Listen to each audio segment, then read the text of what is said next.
grew up with the American dream. But all Asian immigrants were denied the right of naturalized citizenship. And with the Exclusion Act, the Chinese became the first undocumented immigrants.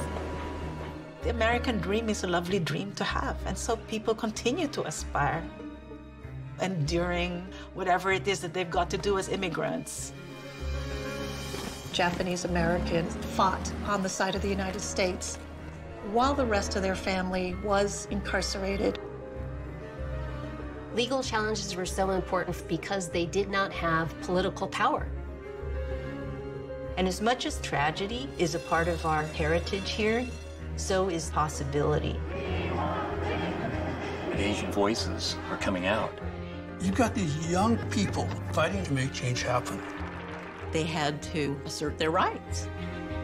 It was like a genie coming out of the bottle. You couldn't put us back in. These are stories about what it meant to be human, what it meant to be resilient. To transform the system into something more just for everyone. That's the hope from which the Asian American movement was born.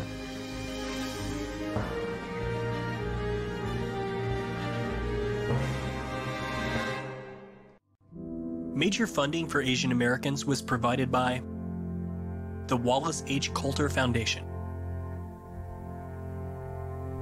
Just Films, Ford Foundation, National Endowment for the Humanities, Exploring the Human Endeavor, the Arthur Vining Davis Foundations, Investing in Our Common Future, the Freeman Foundation, Carnegie Corporation of New York, K Family Foundation, Long Family Foundation, Spring Wang, and California Humanities.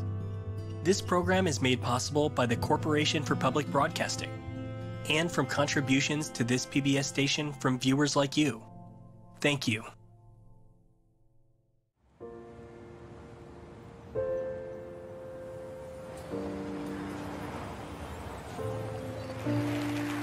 The country's changing and people are freaking out about it. I keep hearing about the year 2042 on the news. For those of you who don't know, 2042, according to census figures, is the year when white people will be the minority in this country. They'll be 49%, and white people are freaking out about it. Don't freak out, white people. You were the minority when you came to this country. Things seem to have worked out for you. I first wanted to do stand-up comedy when I saw Margaret Cho do stand-up on television. She was a Korean American woman, but as an Indian kid, that was as close as we were gonna get at that point. I was in Mobile, Alabama. I was walking down the street, and this man actually calls me a chink. I mean, he actually called me a chink. I was so mad. I just looked at him. I said, chink? I'm sorry. Chinks are Chinese. I'm Korean. I'm a gook, all right? Get like a redneck to English dictionary. That fearlessness, she stood out. And it made me believe there was a chance that I could perform in front of people and be accepted.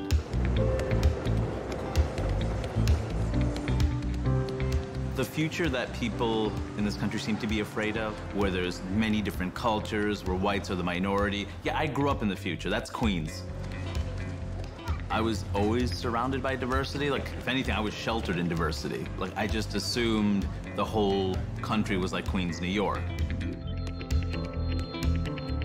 When Hari's parents came to the United States, they were part of a historic wave of new immigrants who would change America.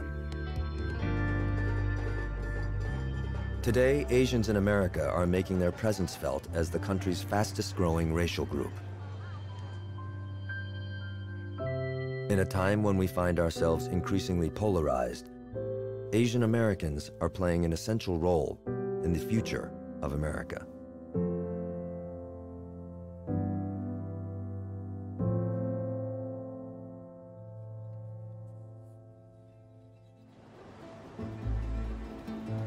In the late 1970s, refugees are escaping war-torn Southeast Asia and coming to the United States. They settle in the big cities, but they also move to small towns across the country. Growing up, I always identified as being Hmong, not even Hmong American. My family came to the United States in 1978. We were refugees in the aftermath of the Vietnam War. I grew up in the Midwest. And I remember walking my brothers and sisters to school, and we would have cars go by. People would throw their ashtrays out the window at us. You know, give us the finger. They would say, you know, chink, gook, go back to your own country. I didn't grow up with a consciousness that actually there were other Asian Americans experiencing similar things. It felt very isolating, and it felt like we just had to suck it up. Mimoa's perspective would be drastically transformed by an event that will rock the Asian American community. It happens in Detroit on a summer night in 1982. Was Vincent Chin beaten to death with a baseball bat because he was Oriental? The brutal slaying has outraged the Chinese community in Detroit and across the nation. I had gone to Detroit in the mid-'70s to be involved in community organizing, to learn about the heartland of America. I actually arrived in Detroit when the auto industry was still booming, and I got hired in as a large press operator in a Chrysler Corporation stamping plant. These were well-paid jobs with full benefits. The city had millions of people whose livelihoods for generations had been based on a manufacturing economy. Then the bottom fell out. In 1979, Detroit's automakers are devastated by an international oil crisis. Gas prices skyrocket.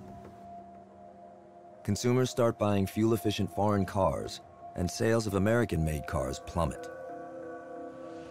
By 1982, 1 in 5 Detroit residents are unemployed. People lost their futures and their children's futures. Pretty soon, the finger of blame ended up on Japan. All of this hatred, you could feel it. It was palpable. Detroiters were invited for 50 cents a smash to take out their anger on Japanese cars. It was in that climate of intense hatred that a 27-year-old Chinese American was getting ready for his all-American bachelor party.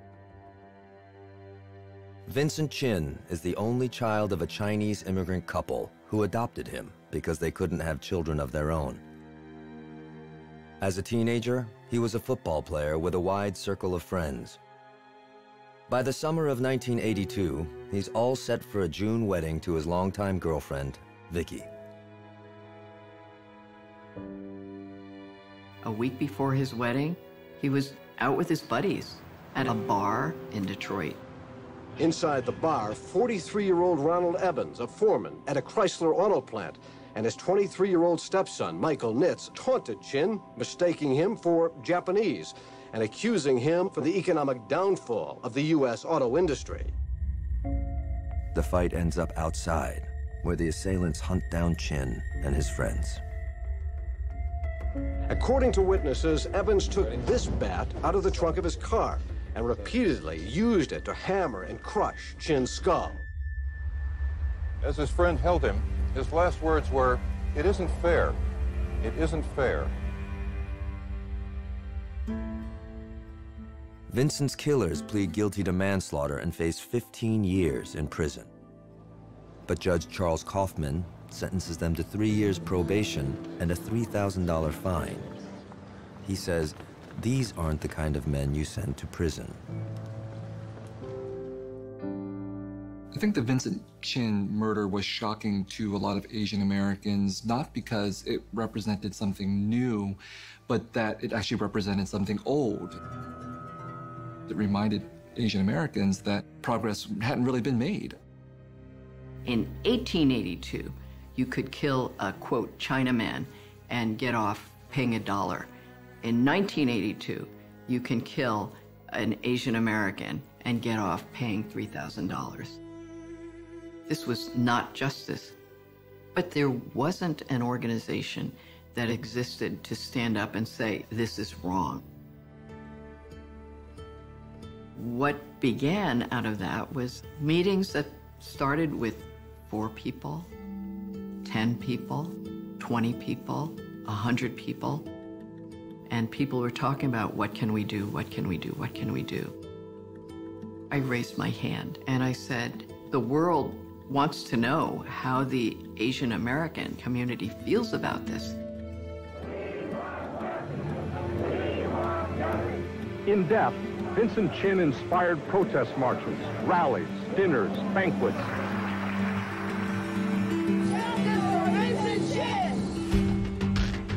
The killing of Vincent Chin is probably the most tragic example of the kind of violence that's being committed against Asians.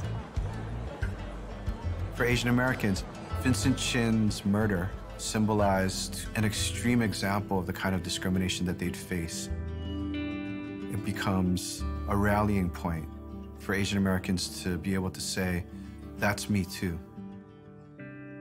I was a freshman in college when I heard about Vincent Chin and the impact on the Asian American community. And it was the first time that I felt like my experience as a Hmong refugee, as a Southeast Asian, was connected to the experience of other Asian Americans. I am finally a piece of the puzzle that completes the picture. And it was so liberating.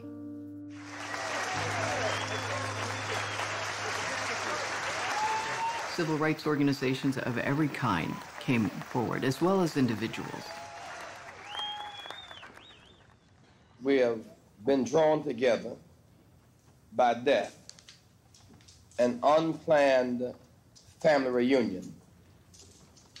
Our hearts are made heavy by a mother who sits here with us, whose son was brutally killed just because he was. What can we do in the aftermath? Those who live, we must redefine America so everybody knows everybody fits in the rainbow somewhere.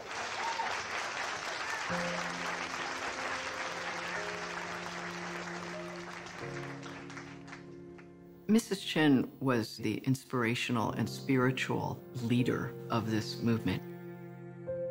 Many of the ways that she's been seen is to remember her as a grieving mother. But to know her, she was a strong, outspoken woman. You know how they killed my son? Kill my son looks like a killed animal like that. Like they kill an animal, yes, ma'am. This made me really angry. Yes, ma'am. Lily Chin's husband had just died 6 months before Vincent was attacked and killed. Her son had already been shopping and looking for a house that would have a room for his mother to live in, and there was nothing more that Mrs. Chin wanted than to have grandchildren. Even through her pain, she was standing up, speaking up, organizing. I don't want any other mother to suffer like me. We began to look at the different civil rights laws. There were constitutional law professors who came out and said, civil rights laws are only meant to protect African Americans. We had to talk to them and say, no, that's not true. As an Asian American, he was being isolated and targeted and scapegoated because of his race in this climate of hate.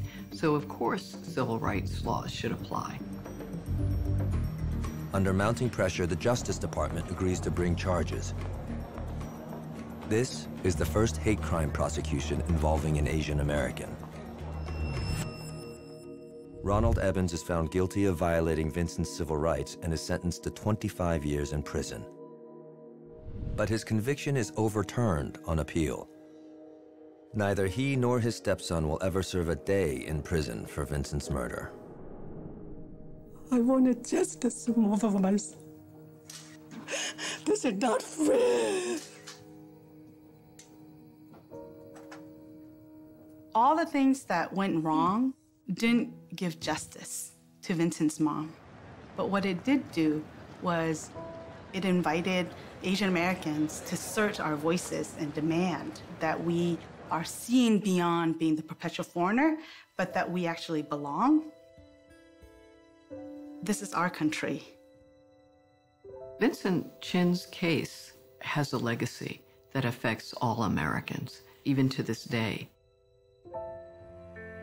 A hate crime now is not just an act committed on somebody because of who they are, but because of who the perpetrator perceived them to be. That's one of the concrete legacies of the Vincent Chin case.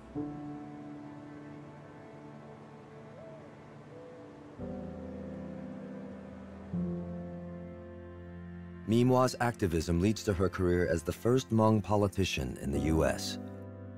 Though she came to this country as a refugee, she is elected to the Minnesota Senate in 2002, where she will serve for 8 years. The early 1980s is a tipping point. The Asian American population flips from majority US-born to largely foreign-born. New neighborhoods pop up all over the United States. One of the biggest is in the heart of Los Angeles, an enclave that comes to be known as Koreatown.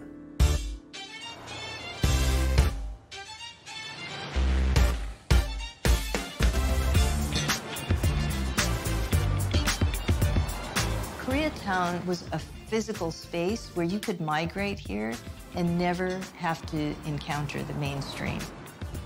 We had our grocery stores, our restaurants, watch repair stores, wig shops, you name it. You could transact daily life without breaking into English. When I think about Koreatown, I really think about the Sundays with my family. It would be like a whole day. We'd like go there in the morning, go to church service, and then after that, we'd go and have like a family meal together. And then my parents would go to their video store. For our family and many families, a store was like a second home. We had birthday parties there. And I know a lot of Korean American store owners had a little cot in the back or someplace where people ate meals.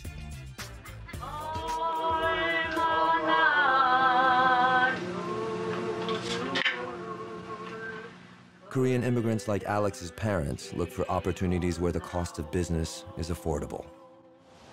For many, this means looking beyond the borders of Koreatown in places like South Los Angeles. These neighborhoods are predominantly Black and Latinx, with their own identities and histories. Many people of color, and African Americans in particular, were disappointed, frustrated, agitated about social conditions, about the lack of jobs, about policing in Los Angeles. And so you have an African American community that in some ways is like an immigrant community because we've never been completely integrated within the society. In March of 1991, the world watches as Los Angeles police officers beat a 26-year-old African American man named Rodney King. Back then in the 90s, I was just a lawyer.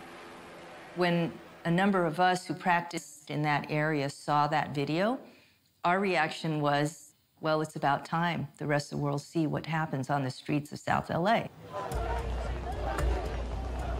We are not going to take this racist police brutality in our streets. Unfortunately, in our Asian American community, many of the newer immigrants who come have no idea of the civil rights history in America. The civil rights laws that came into effect in the 60s were the product of huge fights, mostly led by African Americans, sacrifices that were made by African Americans. None of this was appreciated by the majority of new immigrants who came after the fact. You know, my parents didn't have any understanding that there was a civil rights movement or the history of racial inequality in this country. They didn't know anything about that. In South LA, you had a region that was historically an established African-American community being transformed into a Latinx community. There's competition for jobs. There's competition for housing. Close to 70% of businesses were owned by Korean Americans. There was a notion that the shop owners had been disrespectful, had been dismissive. Their prices are high, their attitude is wrong, and they just don't seem to have any respect for the black community. In the Korean community, there's an anxiety because there was a lot of news about assaults, robberies, shootings that were being reported in language news. But if you read the LA Times Metro section, all you read about when it came to Koreans was how rude they were, how racist they were. What we see is a lot of media trying to play up Asian and Black tensions. I'm sure that's a much easier narrative to build and write than something about hundreds of years of racial inequality and social inequality in America. Latasha Hollins was a 15-year-old African-American girl who lived in South Central Los Angeles. She went into a grocery/liquor store in her neighborhood on March 16, 1991, to purchase a bottle of orange juice for $1.79. The proprietress, Mrs. Sunja-do, accuses her of stealing, pulls her across the counter. Latasha responds by punching her. A fight ensues. Latasha bends down to pick up the orange juice, and Mrs. Du has stood up with a gun in her hand. Latasha turns to walk out of the store, and she's shot in the back of the head.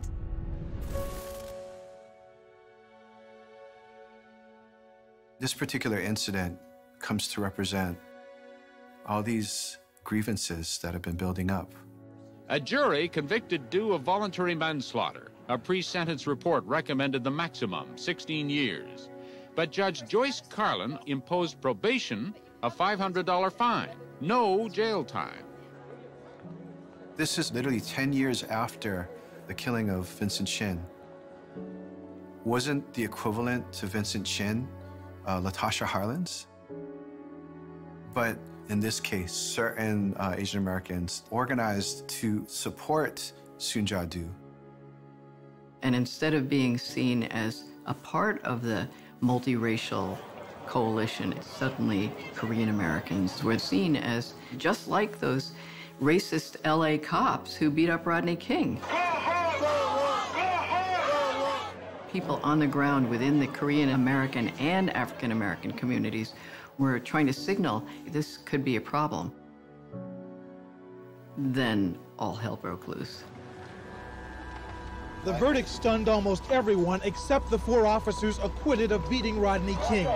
Sheriff's deputies escorted them from the courthouse to face a hostile crowd.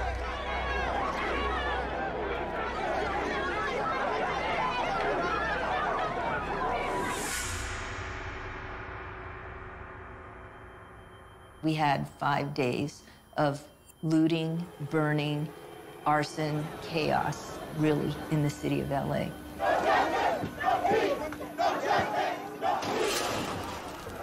The fire department, they felt unsafe rolling out. So the city burned. I mean, I counted at one point 19 fires going simultaneously. I remember the whole thing playing out on TV, much as the first Gulf War had played out on TV, that it was kind of, I don't know, infotainment in a way. Though the riots were sparked by the verdicts in the Rodney King case, they were fueled by growing hostilities between blacks and Koreans. I remember my father said he knew that this wasn't good, like this media narrative that Koreans and black people are in this conflict. As people left South Central and went up to Koreatown, Latasha's name was heard on the streets. You know, this is for Latasha, this is for Latasha. The police were not coming to protect any of these stores, most of them owned by immigrant families from Korea. The Korean community itself went over the airwaves, and they were calling for people to show up wherever they could with arms. A lot of the men in the community, first-generation immigrants, had served in the military because it's mandatory in Korea. So they had firearms, they knew how to use firearms, and they started defending their own stores. The strongest memory I have, the one that goes the deepest, is I had a conversation with my father. We sat on the couch in our living room. He came and sat down next to me. He said that the violence and looting in Koreatown was getting really bad, and that he had to go and defend the store, that he had obtained a gun, and that he was going to go down there and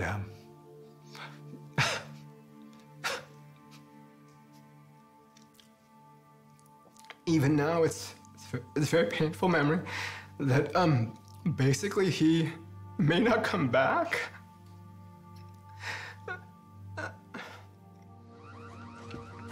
Alex's parents' store is destroyed, along with more than 2,000 other Korean-owned businesses.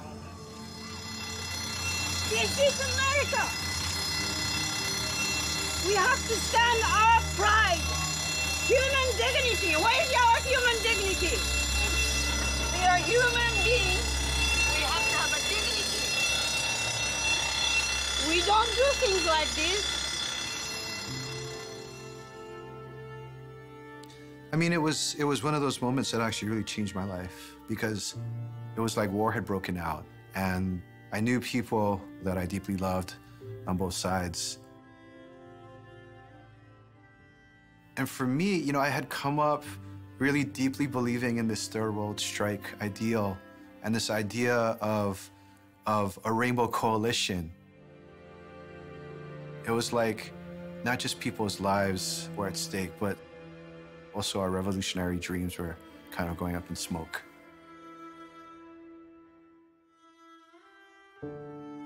As a result of the unrest in Los Angeles, 63 people lose their lives, with damages estimated at $1 billion.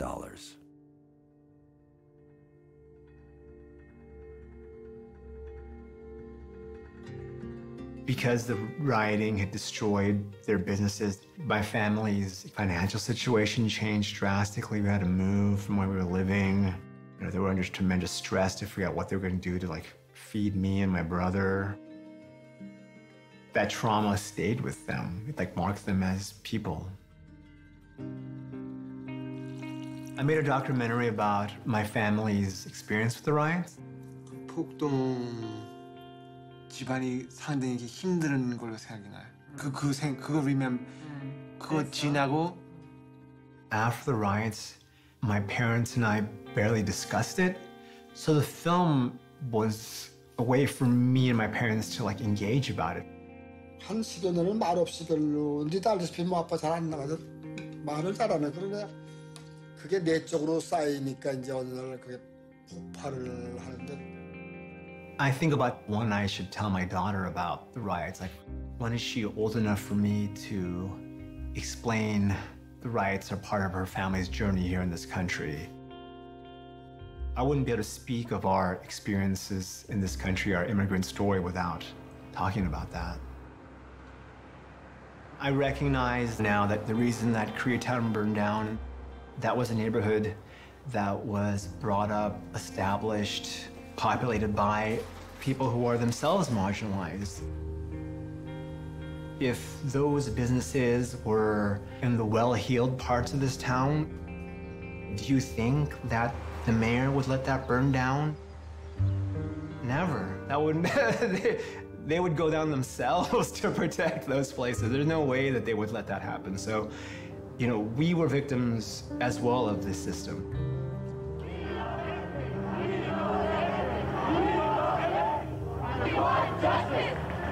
There was a consciousness that woke out of the fire and the chaos and the crisis that hit LA. Korean America was born in 1992.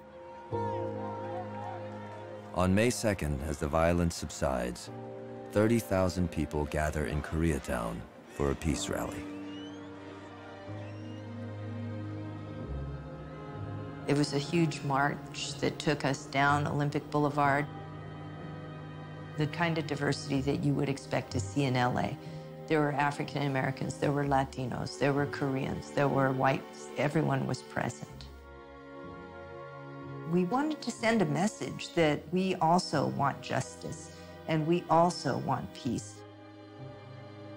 We had emerging now these new leaders within the Korean American community. And this leadership has been working with the African American leadership to move forward.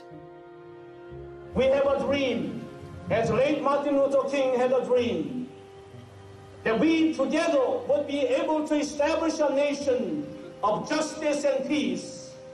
And we are here to stay. My parents were shopkeepers, and I think it would take a little bit of time for me to think through what all these things meant. Like every population, Asian Americans have choices to make. They can dwell on their own victimization, which is a choice that is there for every so-called minority and for the majority. They can choose to side with power or to be complicit with power and to be perpetrators or to at least enjoy the profits of being aligned with perpetrators. Or they could refuse these kinds of choices and instead seek to transform the system into something more just, more equitable for everyone. That's the hope of activism, that's the hope of solidarity, that's the hope of alliance, that's the hope and the conviction from which something like the Asian American movement was born.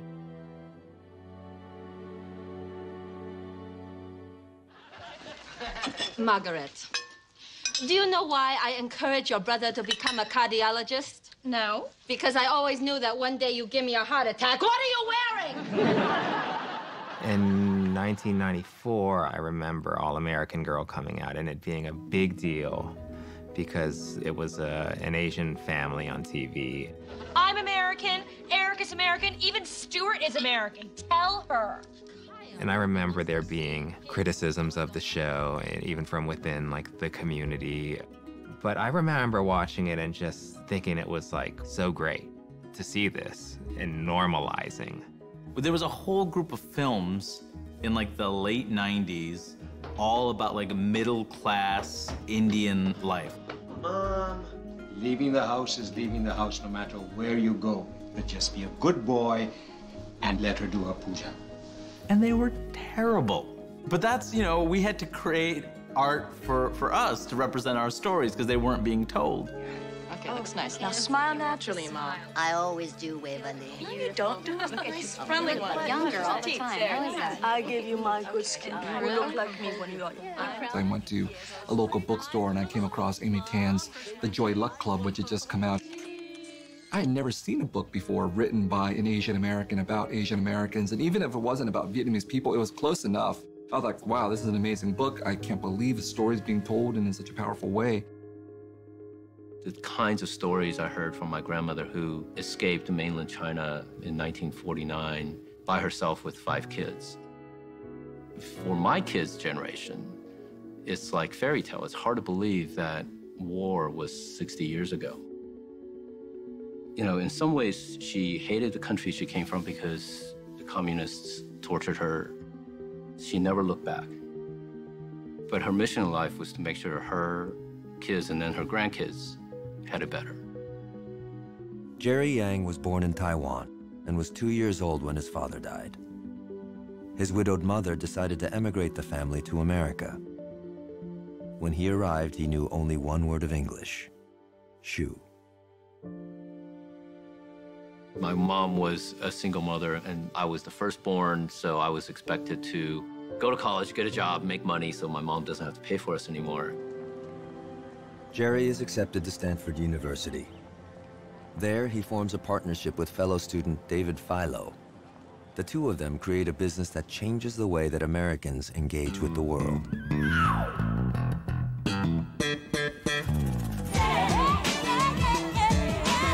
Do you, Yahoo? When the World Wide Web started in 1989, you had this explosion of content that you never had before.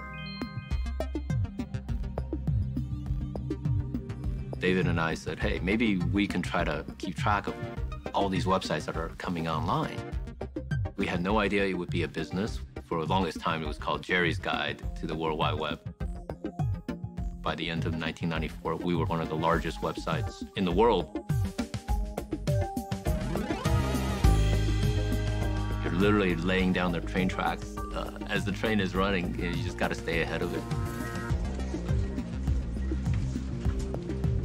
I was a young reporter in Silicon Valley, started at the Mercury News in 1998. It was a really exciting time because, the tech boom was in full mode. You really felt this was at the center of where things were going to happen that was going to change the world. In the early 90s, supplies of white native-born talent really dried up, and you started to see the influx in large numbers of highly skilled Asian immigrants. Close to 40% of the new startups were from Asian entrepreneurs.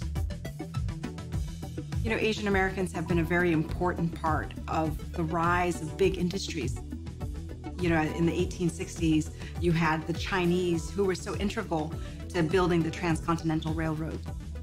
Going into the 21st century, there were Asian Americans becoming founders with fantastic visions. If you were lucky enough to have gone to American schools and get a U.S. education, Silicon Valley and that boom was fantastic for them.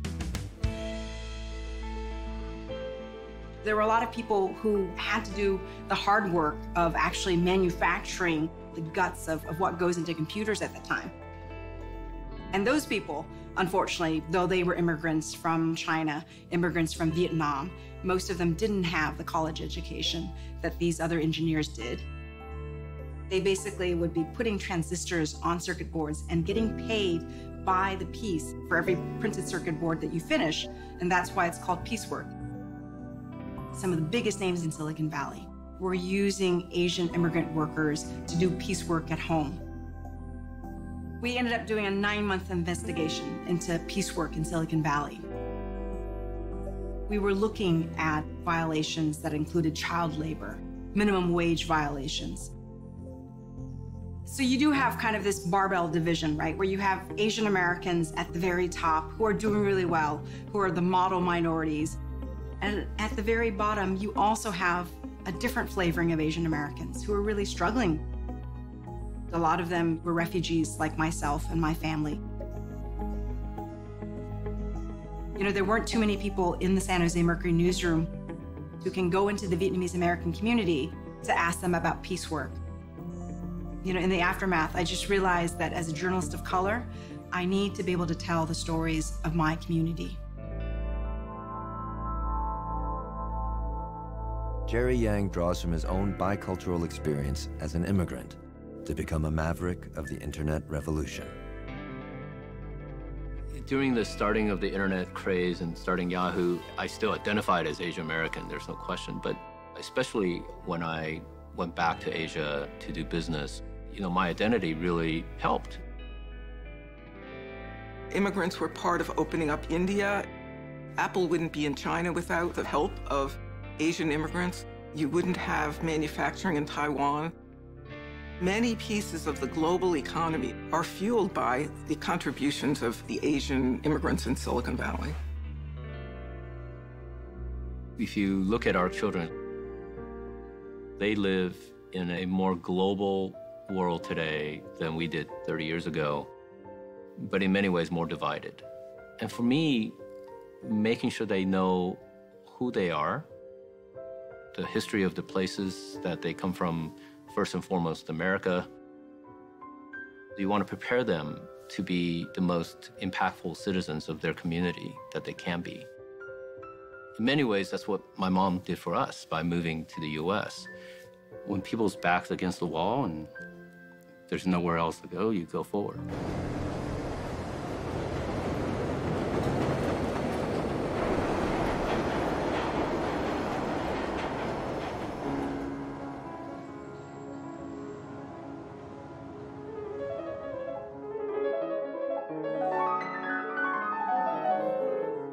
I started playing the piano when I was 7 years old.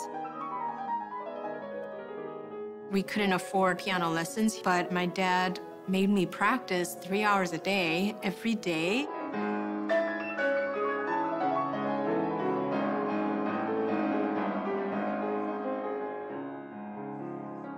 My parents are from South Korea. They fled the aftermath of the Korean War to South America.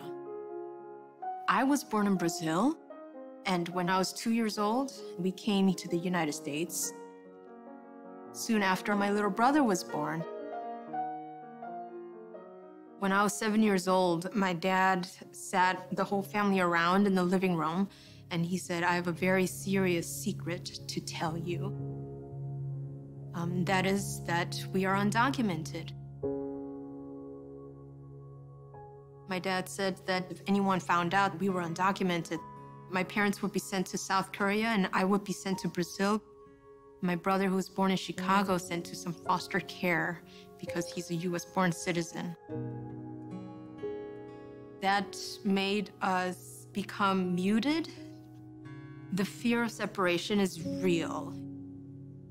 We grew up having nightmares of the police storming up our stairs and breaking our doors down and taking our family away.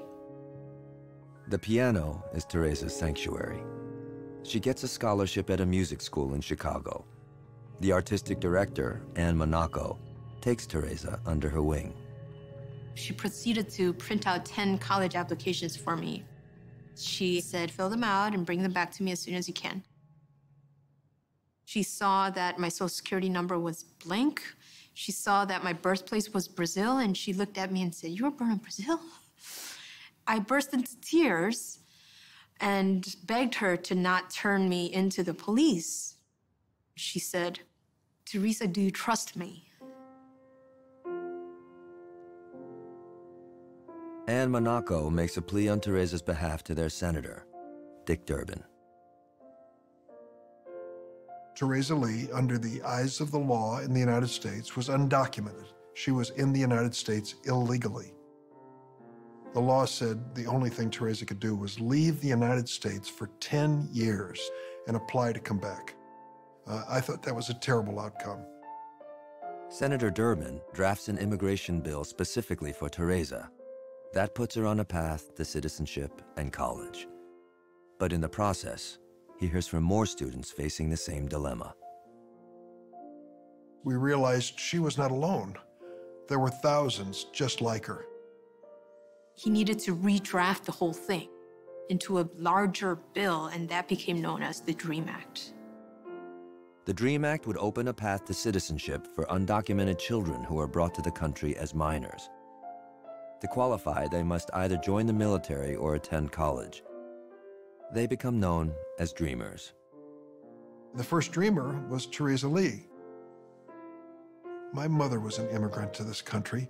She didn't become a citizen until she was in her mid-20s, a mother with 2 children. If you're here through no fault of your own, you ought to have a chance to prove yourself and be part of America's future. The DREAM Act is co-sponsored by Republican Senator Orrin Hatch. The bill attracts overwhelming support on both sides of the aisle. 2001, we had a hearing set. 62 votes were lined up, and President Bush was ready to sign it into law. I was set to perform a little concert for the senators. I was ready to fly to DC, and the subways were closed. There were no cabs available. Everyone was talking about this attack. It's 8:52 here in New York. I'm Bryant Gumbel. We understand that there has been a plane crash on the southern tip of Manhattan. You're looking at the World Trade Center.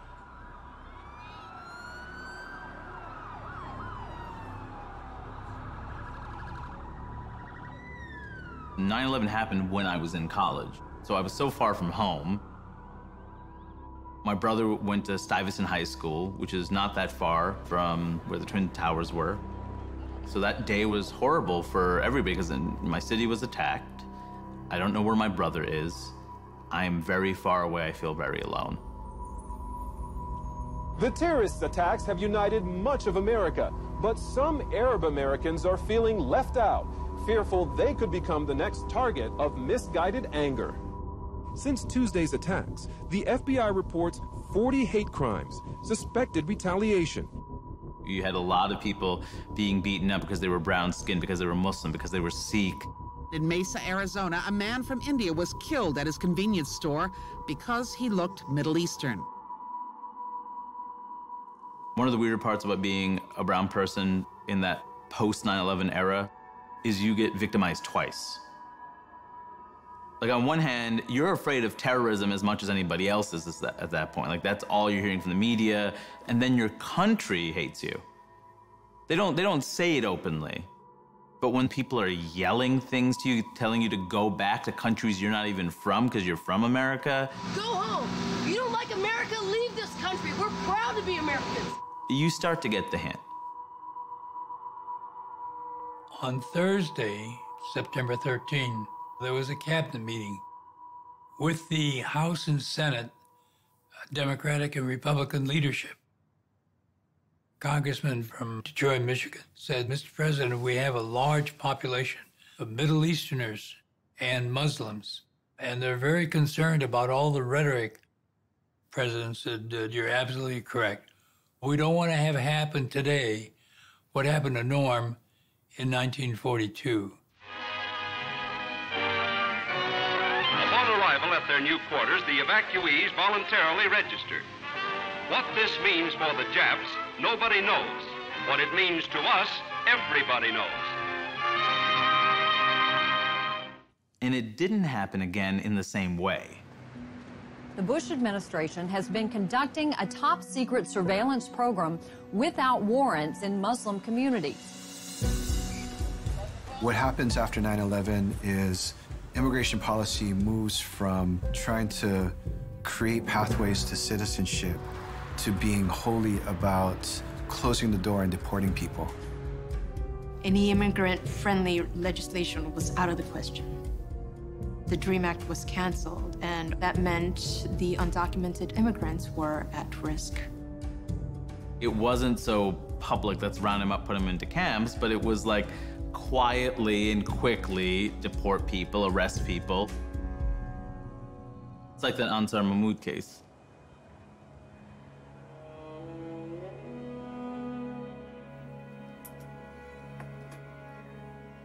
My name is Ansar Mahmoud.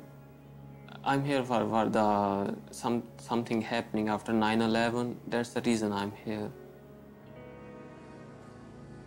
Born in Pakistan, Ansar Mahmoud moved to New York's Hudson Valley in 2000 after his dream came true. He won a green card from the immigration lottery. I like to quiet life, try to relax. Not too many people over there, not too much noise, old houses.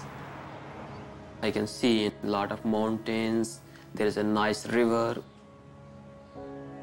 One evening in October 2001, Ansar is taking photos of the Hudson Valley landscape to send home to his family. He ducks behind a fence to get a better view, not realizing he has stumbled onto the grounds of a water treatment facility. DPW crews saw him and they did report to the police. Hudson PD then called the FBI, who contacted INS and the state police.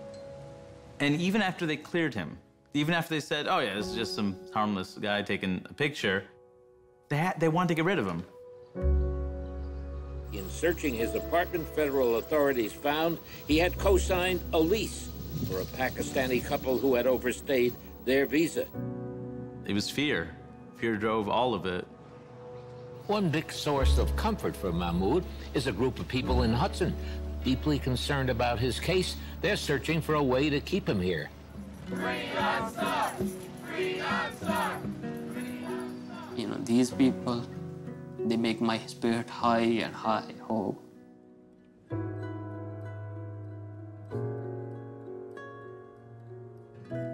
I still believe this country is good, it's lovable.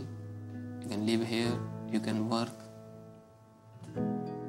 Even after all that's happened? After all this happening. I rise today to speak about an issue that is timely and controversial. It's the issue of immigration. After September 11th, the DREAM Act is reintroduced a number of times in the Senate, but never achieves enough votes to become law. And 2012, dreamers started organizing.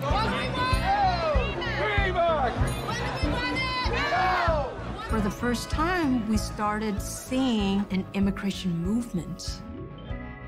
Not just undocumented immigrants, but other Americans coming out to support.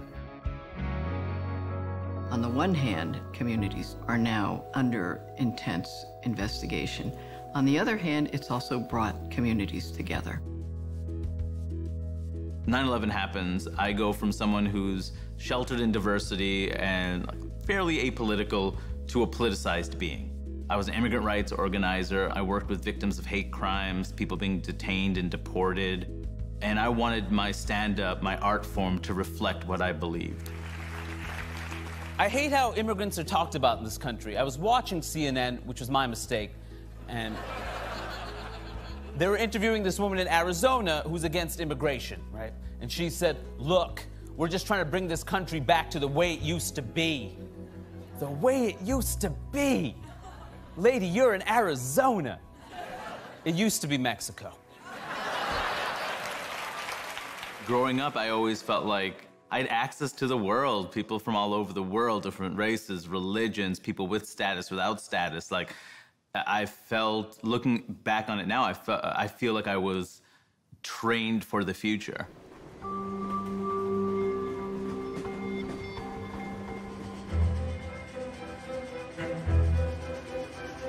They were seen as outsiders, dreamers who could never become American. But they were always American.